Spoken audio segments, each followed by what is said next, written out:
सही। और जो तहरीक इंसाफ ने एक रेफरेंस जो है वो इलेक्शन कमिश्नर और उनके खिलाफ भेजा है, उसमें कितनी जान है? आपको लगता है कि उसमें सब्सटेंस? उस रेफरेंस में देखिए, सबसे इम्पोर्टेंट तो सुप्रीम कोर्ट का ये जो 8 रुकनी बेंच का अभी फैसला आना है डिटेल्ड, अभी तो ये रेफरेंस फिक्स नहीं हुआ, और ये फिक्स होने के अंदर ही सुप्रीम कोर्ट का फैसला आना है।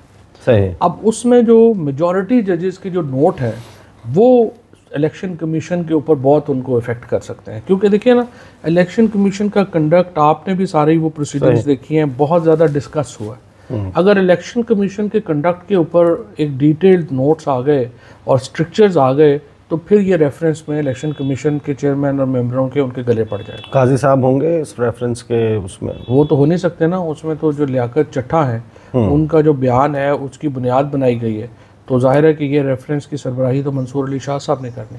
मंसूर अली शाह साहब करेंगे? आपके ख्याल में काजी साहब जो हैं वो कैसे सकते हैं?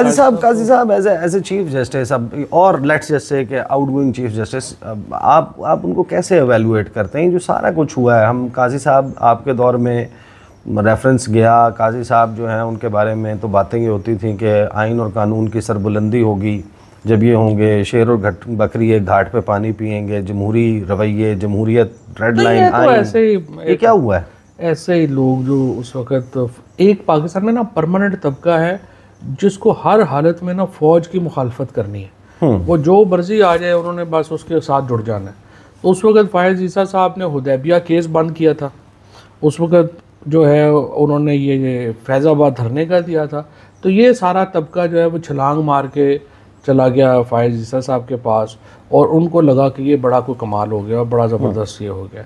ये तो बदकिस्मती है ना कि एक फिर अल्टीमेटली उन्होंने वही किया जो उन्होंने करना था, वो उन्होंने इस्टेब्लिशमेंट के साथ मिल के पाकिस्तान की सुप्रीम कोर्ट की जई तई कर दी, उन्होंने इदारा ही जो है तबाह बर्बाद कर दिया ना। और ये जो 13 ये जो बैठ का फ़ैसला है, ये तो जस्टिस मुनीर साहब के बाद अगर कोई फ़ैसला डिफ़ाइन करेगा सुप्रीम कोर्ट के नेगेटिव रोल को इन डेमोक्रेसी, वो ये फ़ैसला जो है वो डिफ़ाइन करेगा।